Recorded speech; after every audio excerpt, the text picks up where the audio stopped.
দেশের কওমি মাদ্রাসা ভিত্তিক পরিচিত তথ্যভাণ্ডার কওমিপিডিয়া দেশের কওমি অঙ্গনের শীর্ষ ৫ জন প্রভাবশালী আলেমের একটি বিশেষ তালিকা প্রকাশ করেছে।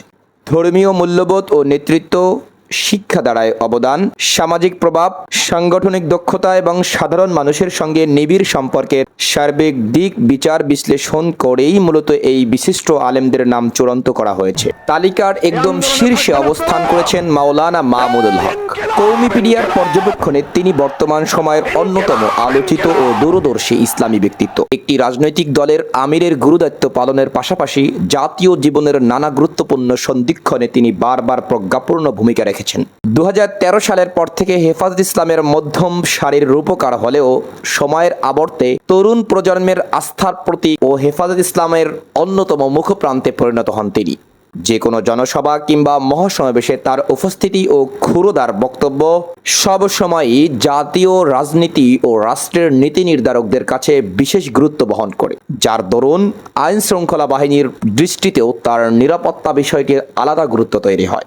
সংক্ষিপ্ত সময়ে কেবল একটি আহ্বানই বিপুল জনসমুদ্র তৈরি করার বিরল এক সম্মোহনী ক্ষমতা রয়েছে তার। শুধু দেশেই নয়, আন্তর্জাতিক ও কূটনৈতিক পরিমণ্ডলেও তার দৃষ্টিভঙ্গি নিয়ে বিস্তর আলোচনা হয়। দেশীয় ও বিদেশি নানা সংস্থাও তার গতিবিধি ও প্রভাবকে কেন্দ্র করে নানা পরিকল্পনা নির্ধারণ করে থাকে, যা তাকে দেশের অন্যতম প্রভাবশালী ব্যক্তিত্বের শীর্ষে প্রতিষ্ঠিত করেছে। প্রভাবের বিচারে তালিকার দ্বিতীয় স্থানে রয়েছে মাওলানা মাহমুদুল হাসান। তিনি দেশের প্রায় 35,000 কওমি মাদ্রাসার সর্বোচ্চ সমন্বিত শিক্ষা বোর্ড আল হায়াতুল উলিয়া লিল জামিয়াতিল কওমিয়া বাংলাদেশের সম্মানিত চেয়ারম্যান পদে অধিষ্ঠিত। এর পাশাপাশি রাজধানীর ঐতিহ্যবাহী ও বৃহৎ এক কওমি বিদ্যাপীঠের মুহতামিম হিসাবে তিনি প্রথাগত কওমি শিক্ষাধারাকে এগিয়ে নিচ্ছেন। মূলত কওমি শিক্ষা কাঠামোর প্রশাসনিক শৃঙ্খলা বজায় রাখা এবং নীতি নির্ধারণী পর্যায়ের প্রজ্ঞাপন্য নেতৃত্বের কারণেই তাকে এই সম্মানিত স্থানে রাখা হয়েছে। তালিকায় তৃতীয় স্থানে অধিষ্ঠিত হয়েছেন মাওলানা মুহিবুল্লাহ বাবনগরী। তিনি দেশের সর্ববৃহৎ অরাজনৈতিক ইসলামিক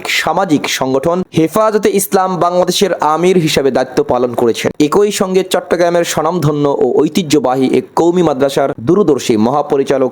প্রাতিষ্ঠানিক ধর্মীয় শিক্ষার বিস্তার এবং বিশাল সাংগঠনিক শক্তিকে এক সূত্রে বাঁধার অনন্য দক্ষতার কারণেই তালিকায় তার অবস্থান সুদৃঢ়। চতুর্থ স্থানে নাম রয়েছে ইসলামী আন্দোলন বাংলাদেশের নায়েবে আমির মুফতি ফয়জুল করিমের। কওমিপিডিয়ার মতে তার আপোষহীন বক্তব্য, বিশাল জনসম্পৃক্ততা এবং ধর্ম রাজনীতির ময়দানে সরব উপস্থিতি তাকে দেশের গণমানুষের প্রিয় নেতায় পরিণত করেছে। দেশের প্রায় প্রতিটি জেলা ও উপজেলা পর্যায়ে তার অগণিত ভক্ত ও অনুসারী ছড়িয়ে রয়েছে, যারা তার আদর্শের ডাকে যে কোনো ত্যাগ স্বীকারে সদা প্রস্তুত। মাত্র 12 ঘন্টার স্বল্প সময়ের নোটিশে দেশের রাজধানীতে হাজার হাজার মানুষের সুশৃঙ্খল জমায়েত ঘটানোর মতো সাংগঠনিক ভিত্তি রয়েছে তার দলের, যা তাকে ইসলামী অঙ্গনের অন্যতম প্রভাবশালী চরিত্রে রূপ দিয়েছে। তালিকার পঞ্চম স্থানে রয়েছেন বিশিষ্ট লেখক ও গবেষক মাওলানা ডক্টর আফামা খালিদ হোসেন। তিনি সম্প্রতি বাংলাদেশ সরকারের ধর্ম বিষয়ক উপদেষ্টা হিসাবে অত্যন্ত সফলভাবে রাষ্ট্রীয় দায়িত্ব পালন করেছেন। রাষ্ট্রীয় নীতি নির্ধারক ও দেশের উচ্চতলার ব্যক্তিবর্গ বিভিন্ন জাতীয় ও ধর্মীয় গুরুত্বপূর্ণ বিষয় এখনও তার নিকট থেকে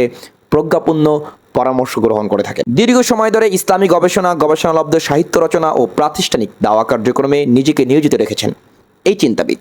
তার গভীর জ্ঞান, রাষ্ট্রীয় দায়িত্বে অর্জিত অভিজ্ঞতা এবং ধর্মীয় সমাজের সার্বিক গ্রহণযোগ্যতাই তাকে এই তালিকার অন্যতম ভিত্তি এনে দিয়েছে।